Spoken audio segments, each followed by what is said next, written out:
Good morning, dear students. Is my voice audible to you? Good morning, ma'am. Yes, ma'am. Okay. So in today's class, we are going to discuss the topics which were left from Unit 1. Is the screen visible to you? Yes, ma'am. Okay. So in the last class, we had discussed e-closure, how to find out e-closure of a state and converting NFA with epsilon to NFA without epsilon. Okay. And we also discussed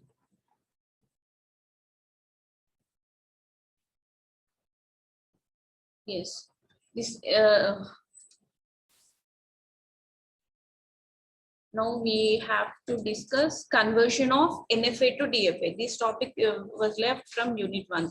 Okay, so how to convert NFA to DFA. So for example, if you take this transition diagram, here we have three states, Q0, Q1, Q2, where Q0 will be the initial state, Q1 will be the intermediate state, and Q2 will be the final state. Okay, so this is the NFA diagram. As you observe, there are multiple paths for a single state, okay, with the multiple inputs. So we need to convert NFA to DFA. First, we need to construct NFA transition table according to the NFA transition diagram. Okay, so here in the question they'll give NFA transition diagram, and we need to construct based on the NFA transition diagram. We need to construct NFA transition table. Okay, so here if you see in this table, the states are notated here, initial states and final states. Inputs are like A, B. So here in the table, how they are writing the next statements. So here, if Q0 with A is moving to Q0 only, and Q0 with Q0 with B is moving to Q0 and Q1, isn't it? Q0 with B is moving to Q0 with Q0 and Q1. There are two next states for Q0 with B, and Q1 with A, nothing is there. Q1 with Q1 with B is moving to Q2. The next state of Q1 with B is Q2.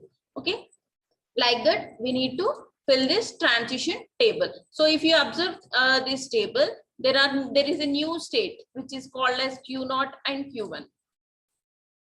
Okay, so to convert that NFA to DFA, first we need to identify whether there are any new states came out after constructing the transition table. So here in the step 2, we need to construct DFA transition table by considering NFA new states. So here in NFA transition table, we got new state, that is Q0 and Q1. So that thing we need to note here.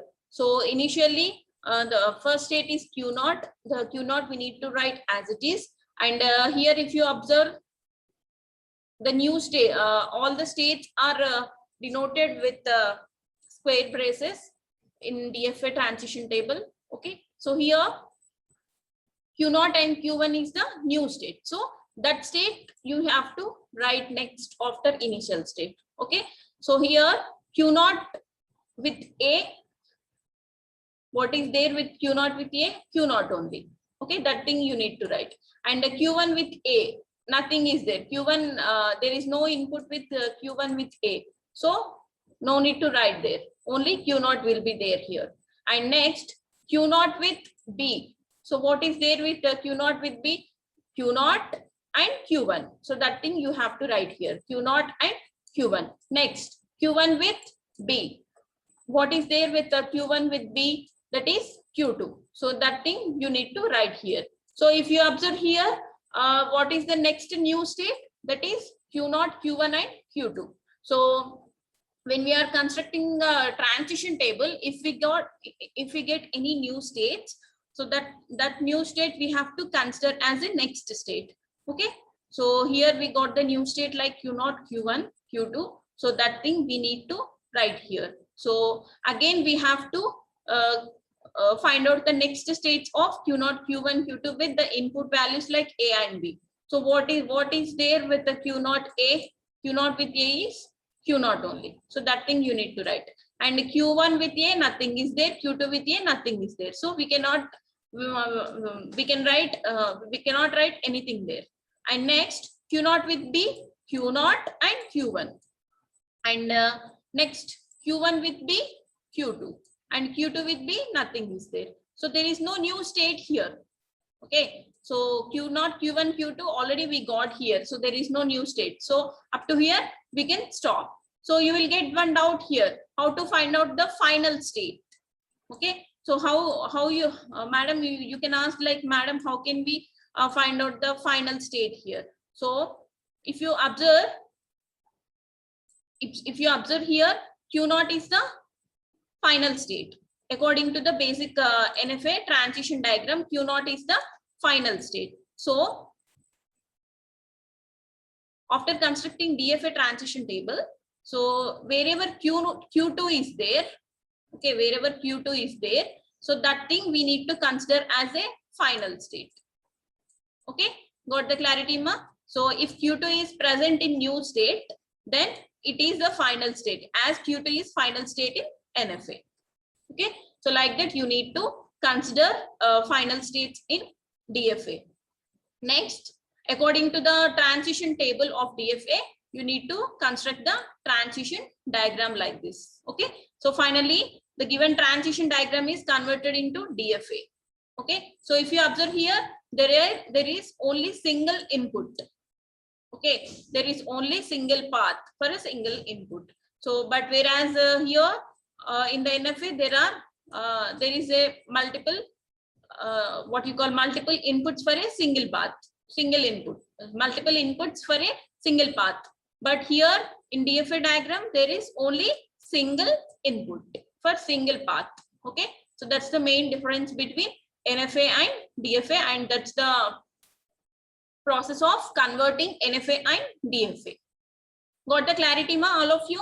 So try to practice more problems. I have explained here a single example.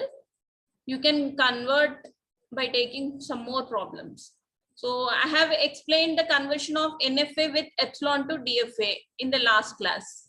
First, initially you need to take, here you need to take the find out the E closure of each state as a step 1, and in step 2 find the delta dash, that is a transition for E closure with the each input. Delta dash means E closure of transition. Delta dash means E closure of transition. So that thing we need to find out for each and every state with each and every input. So after getting all the values, we need to know, we have to draw the transition diagram. Okay, so that is the method to construct NFA. That is a method to convert NFA with epsilon to NFA with epsilon to DFA. So with this we have finished our first unit. So this conversion of regular expression to finite automata also we have discussed in the last class. With this we have finished our first unit. Now we need to start our second unit, that is syntax analysis.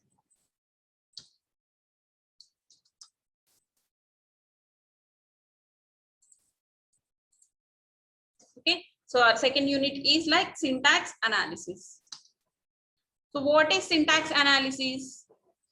So these are the topics which we are going to discuss in this unit. That is some introduction part of syntax analysis, role of a parser. So what is parser here? That thing we need to, we are going to study here, and the role of parser in syntax analysis, and context-free grammars, top-down and bottom-up parsing, and parser generator. So these are the main topics which we are going to discuss in second unit, that is syntax analysis. Okay, so coming to the introduction part of syntax analysis. So is which phase is in compiler phases? So in the phases of compiler, syntax analysis of which phase?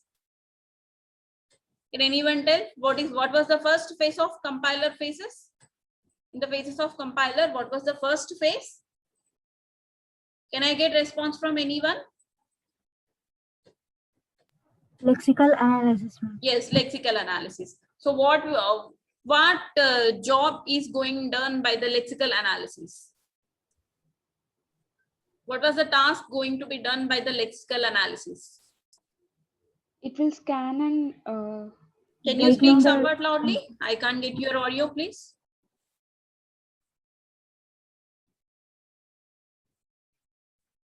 Yes, ma. Can you speak somewhat loudly? Little bit loud. Scans code and produces tokens. Okay. So it scans the input string and breaks the code into pieces of code, which is called as tokens. So that is the main job of lexical analysis. So coming to the syntax analysis, it invokes tokens from the lexical analyzer. So it asks tokens from the lexical analyzer and groups them to form a syntax tree. Okay, and groups them to form a syntax like tree, which is called as a parse tree. Okay, so that is the main intention, that is the main job of a syntax analyzer. So what is parser here? Okay, so if you check at the third point,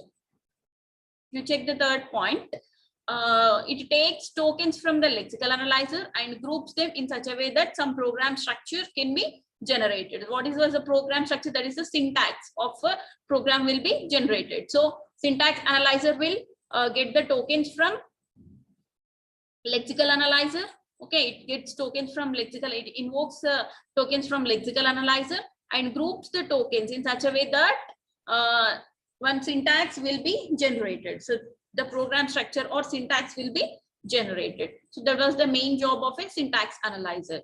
So here we will call that tree-like structure as a parse tree or a parser. So what is parser here? What is parser?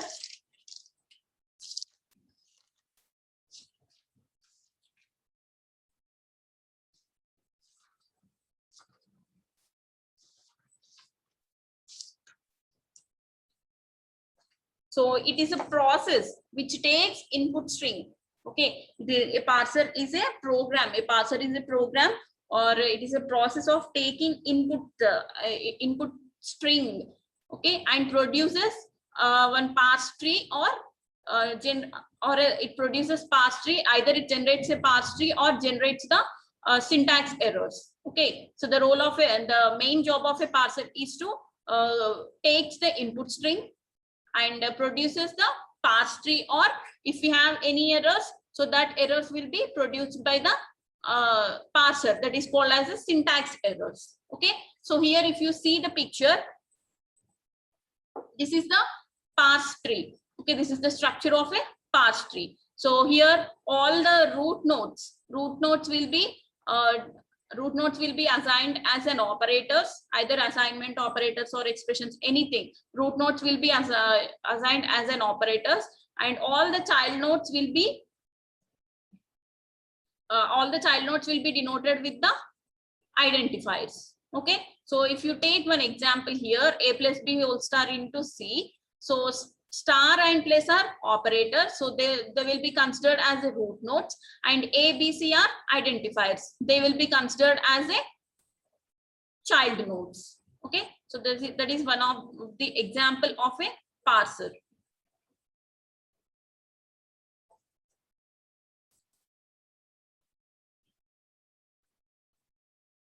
So here again I'm repeating, don't get confused.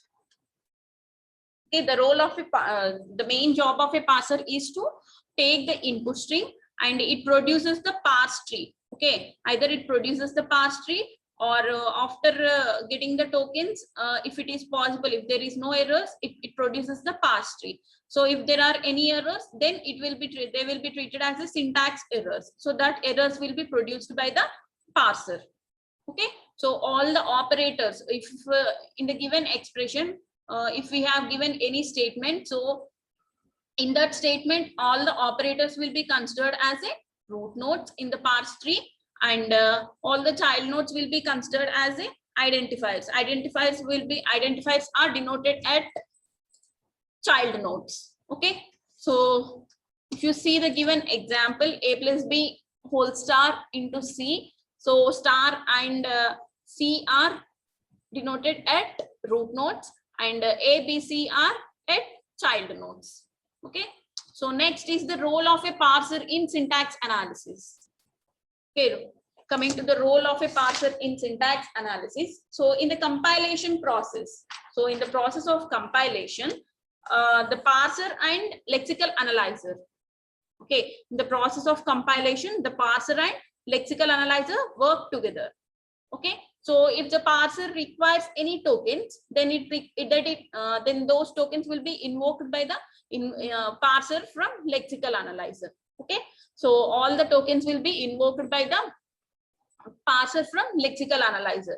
So as in turn, the lexical analyzer supplies tokens to the syntax analyzer, that is parser. Okay, so if parser requests for tokens to the lexical analyzer, in turn lexical analyzer will give those tokens to the parser, which is called as a syntax analyzer. Okay, so the parser also responsible to find out the syntactical errors, if any, and it also recovers the errors. Okay, so the parser what we call the parser generates the errors, syntactical errors, if any, and also it recovers the errors. If there is no errors at the input string, then it will produce the parse tree, which is called as a syntax tree also.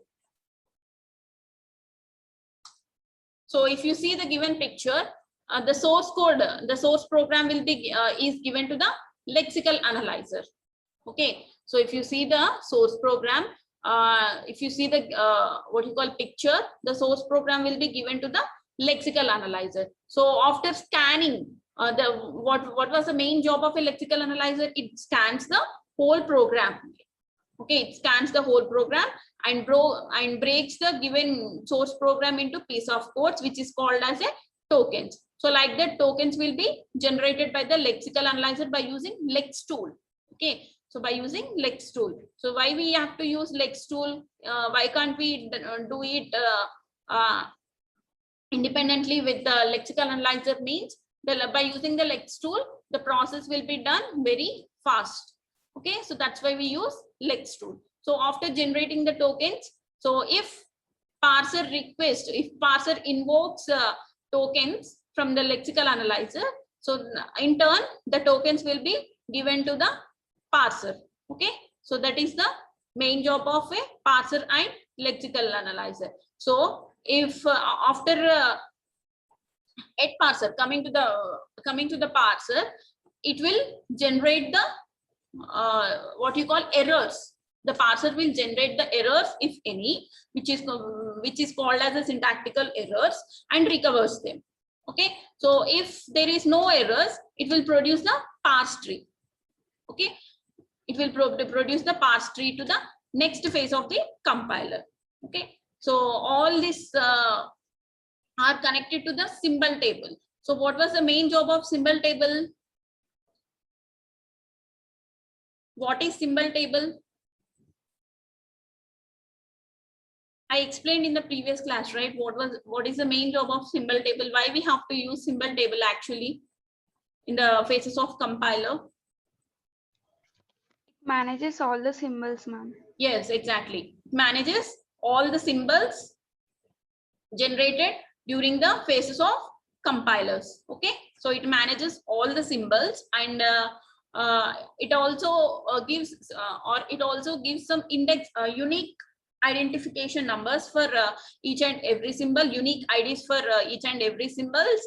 And if we want to store all the symbols at any time, we can store.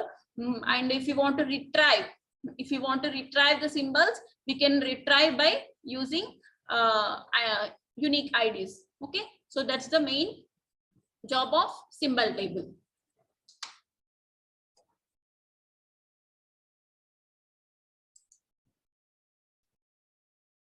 So next is the parser for a grammar. What is here? There are two techniques, or you can say two principles to be followed by the parser to generate the grammars. So at first, the parser scans the input string. Okay, so at the beginning, first the parser scans the input string from left to right and identifies the derivations and leftmost or rightmost. So at the beginning, if we have given any input string, So the parser will scans the input string from left to right, and after that it will identifies the derivation. So that means it is either the leftmost derivation or rightmost derivation. So the derivation concept I'll explain next, so then you will get understand easily. So after completing few concepts, next the second technique, so the second principle is to it produces the it makes use of some production rules. Okay, it uses some production rules for choosing appropriate derivations, and finally it produces the parse tree. So to produce the it uses some production rules. Okay, it uses some production rules for choosing appropriate derivation, and finally it produces the parse tree. To produce the parse tree, it uses some production rules, and also it chooses some appropriate derivations. There are two types of derivations, that is leftmost derivation and rightmost derivation. So this derivation concept I'll explain next. So these are the two main techniques used by the parsers to generate the grammars. So next is the types of parsers. Initially, there are two types of parsers, that is top-down parser and bottom-up parser. A top-down parser, this top-down parser is divided into two types, like backtracking and predictive parser, and a bottom-up parser is divided into two types, that is LR parser and shift reduce parser. Okay, and this LR parser is also divided into three types, that is SLR, LR and LALR. So SLR means simple LR parser, and LALR look ahead parser. Okay, so here predictive parser is also called as non-backtracking, and shift reduce parser is also called as operational precedence. Okay, and LR parser is a table driven. So like that, we have different names for the types of parser. So initially the parser is of two types, top-down parser and bottom-up parser.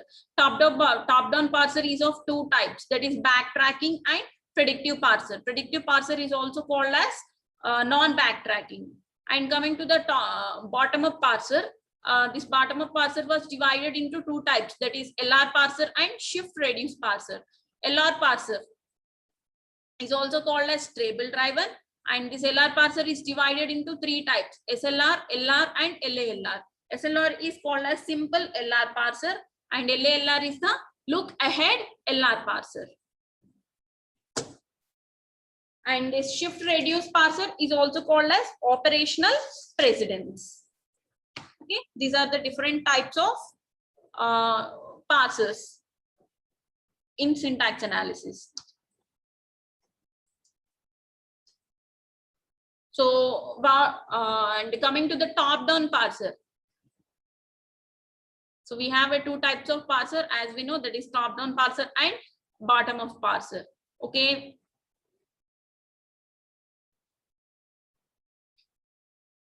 And if the parse tree is constructed from root to, if the parse tree is constructed from root to leaves. Okay, if parse tree is constructed from root to leaves, then such the type of parser is called top-down parser.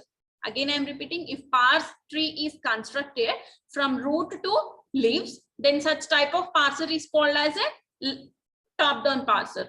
And if the parse tree is constructed from leaves to root, that is from bottom to top, okay, so that type of parser is called as a bottom-up parser. Basically, we use bottom-up parser to construct the parse tree. Next is the syntax error handling. Okay, as we know, parser will generate some errors. So how to identify that errors belongs to which category? So we have basically four types of errors here.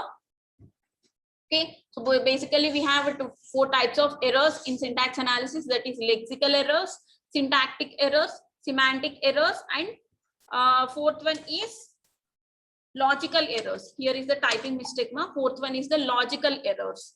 So coming to the lexical errors, this includes lexical errors includes some misspellings of identifiers, keywords, and operators.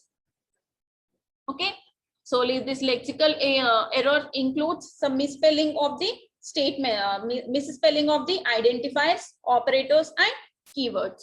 Next is the syntactic errors. Syntax mean, what is meant by syntax? Actually, syntax means it has a special what we call the code is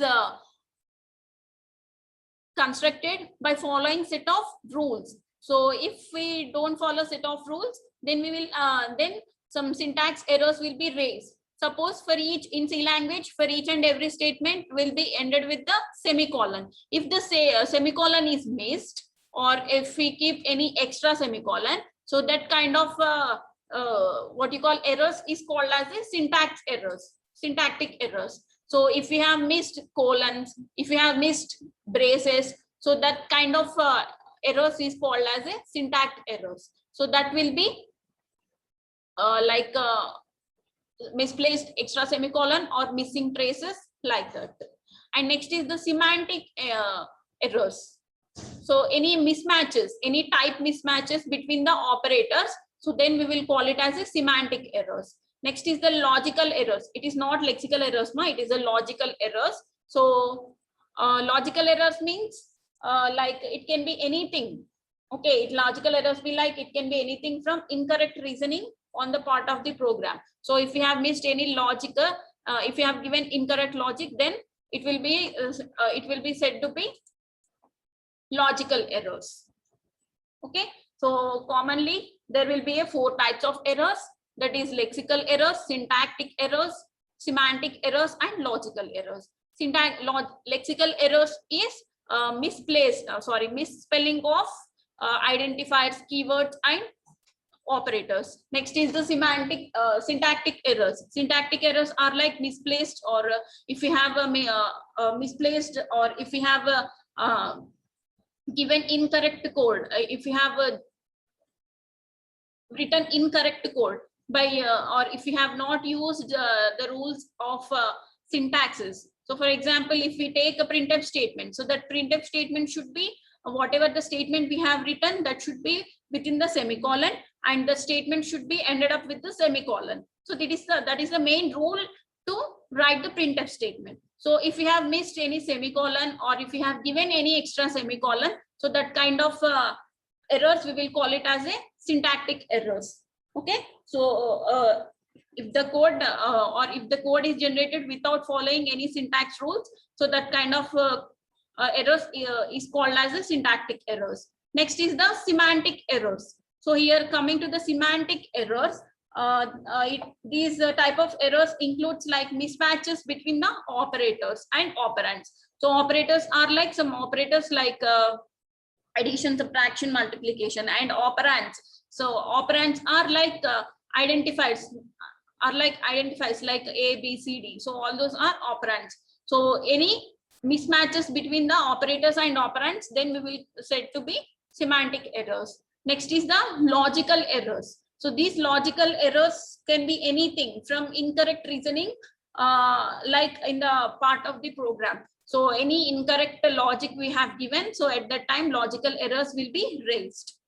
Okay.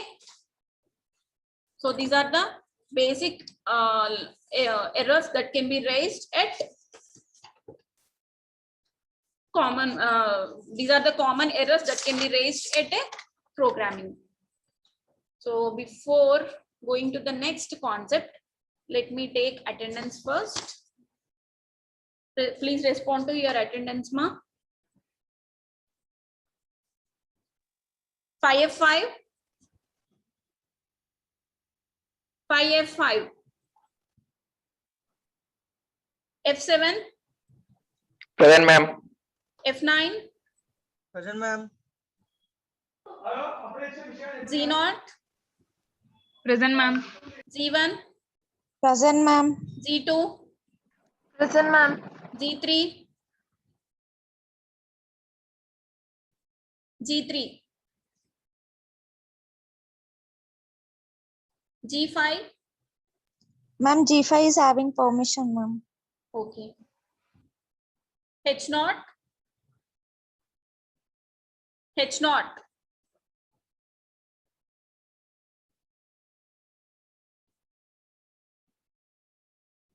H0. H2. Present, ma'am. H3. H3. H4. H5. Yes, ma'am. H7. Yes, ma'am. H8. J2. Present, ma'am. K0. Present, ma'am. K3. Present, ma'am. K5. K5. K7. Yes, ma'am. K5. K7. K7 is present but not responding to attendance. Yes, ma'am. Okay. K8.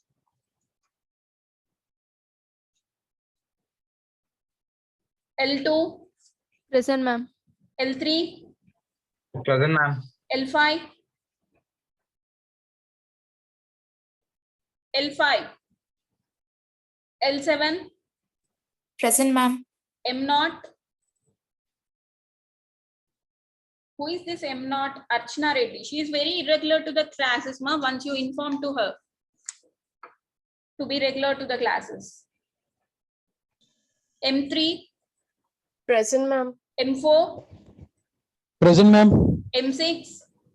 Present, ma'am. M7. Present, ma'am. N1. N1. Suman. He was absent for last class also. N3. Present, ma'am. N4. Present, ma'am. N5. Present, ma'am. N7. Present, ma'am. N8. Present, ma'am. N9. N9.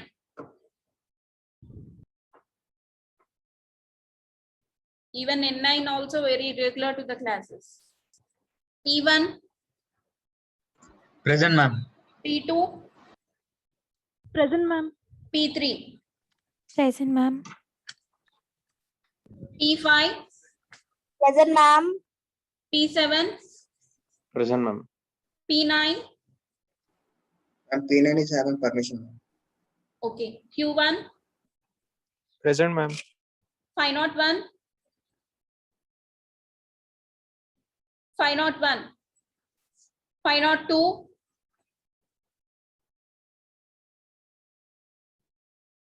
503.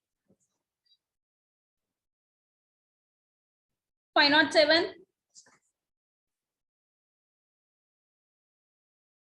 508.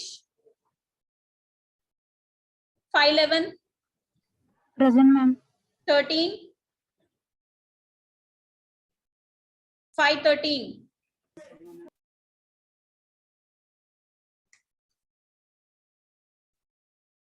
514. Present, ma'am. 15. Present, ma'am. 16. Present, ma'am. 18. Present, ma'am. 19. Present, ma'am. 20. Present, ma'am. 21. Present, ma'am. 22. Present, ma'am. 23. Present, ma'am. 24. Present, ma'am. Okay. Now let's move to the topic.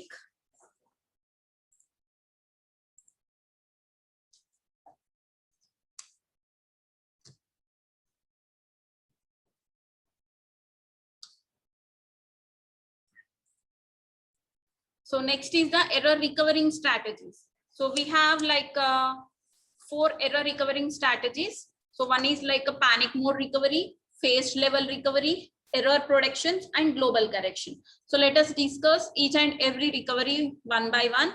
So at the panic mode recovery, so in the panic mode recovery, so we keep on deleting one character at a time until we find the synchronization token. So this type of recovery, if any extra what you call extra semicolon is given, or extra what you call brace is given, so we keep on deleting them. We find the extras, and we used to delete the extra things which we have given in the program. So that is called the panic mode recovery. Okay, so in the panic mode recovery, we keep on deleting one character at a time, and until we find the synchronization tokens. Okay, so the synchronization tokens are like semicolon, brace, colons. So all those things comes under synchronization tokens. Next is the phrase level recovery. So phrase level recovery, it includes replacing comma by a semicolon. Okay, so it includes like insertion, deletion, and updation. So phrase level recovery means it includes like a insertion, deletion, and updation. So it includes like replacing a comma by a semicolon, and delete an extra semicolon, and inserting a missing semicolon. So all this comes under phase level recovery. Next is the error predictions. So coming to the error predictions, if a parser constructed from a grammar, if a parser is constructed from a grammar, then these error predictions detects the anticipated errors.